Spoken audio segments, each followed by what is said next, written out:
I never believed a single night could undo years of trust.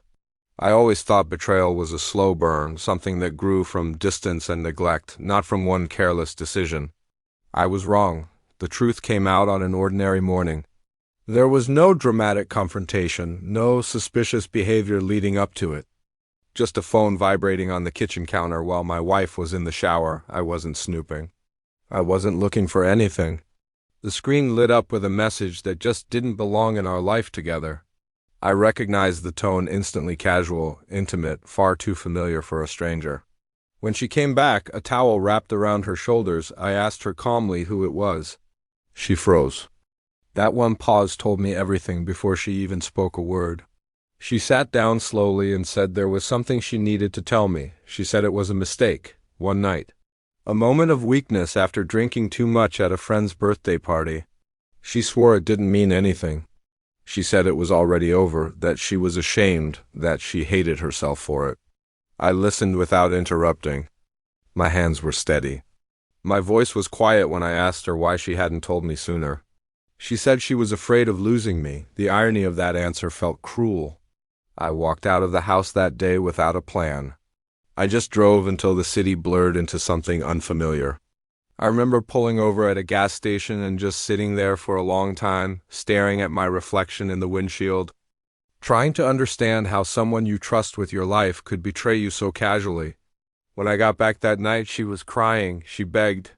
She promised complete transparency, offered counseling, location sharing, anything I wanted. She framed it as something we could fix because it was just once. That phrase echoed in my mind, just once. As if trust operates on some kind of numerical scale. As if betrayal loses its impact when it doesn't repeat itself. I told her I needed time. She agreed, hopeful that space would soften my anger.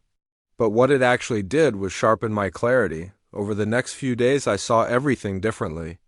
Little habits I once ignored, the way she'd avoid certain topics. The way she minimized my pain by comparing it to her own guilt. I realized she wanted my forgiveness, but without any of the consequences. I didn't want revenge, not in the way movies portray it. I didn't want to humiliate her or destroy her reputation. I wanted something more personal. I wanted to stop being taken for granted. So I started preparing quietly. I moved my savings into a separate account. I spoke to a lawyer. I packed my essential belongings while she was at work. I didn't make threats. I didn't argue. I just let my silence speak for me. When she finally realized I was serious about leaving, her confidence was replaced by panic. She accused me of overreacting, of punishing her for a single mistake. She asked how I could throw everything away so easily. I told her the truth. I wasn't leaving because of what she did that one night. I was leaving because of what she expected afterward, that I would carry all the pain, so she wouldn't have to face the weight of her actions. The day I moved out, she followed me to the door, crying harder than I had ever seen her cry.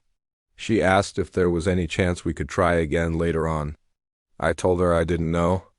That honesty was the only thing I had left to offer her. The weeks that followed were strange.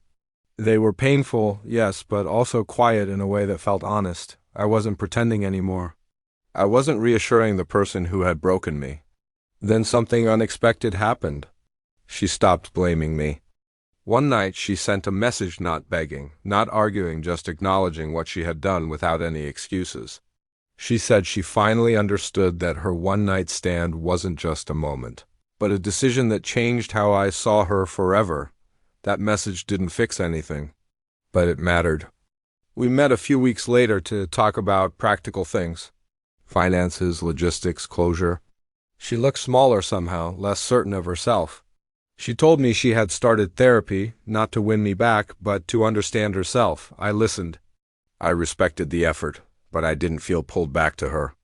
Sometimes people change too late for the relationship they damaged. We divorced without cruelty, no dramatic scenes. Just acceptance. Our friends were divided. Some said I should have forgiven her. Others said I did the right thing. But none of them had to live with the memory of that message on the phone. Months later, my life looked different. A smaller apartment, a simpler routine, and fewer lies. I was sleeping better. I started trusting my instincts again. I ran into her once at a grocery store. We exchanged a few polite words. She smiled sadly and said she hoped I was happy. And I was, not because everything was perfect, but because I had chosen myself over a comfortable lie. A one-night stand didn't end my marriage. The expectation that I should absorb the betrayal quietly did. Leaving wasn't retaliation. It was self-respect. And sometimes walking away is the only way to remind yourself that you deserve more than apologies spoken too late. If you've ever felt like this, know you're not alone. Thanks for listening. Don't forget to subscribe for more stories.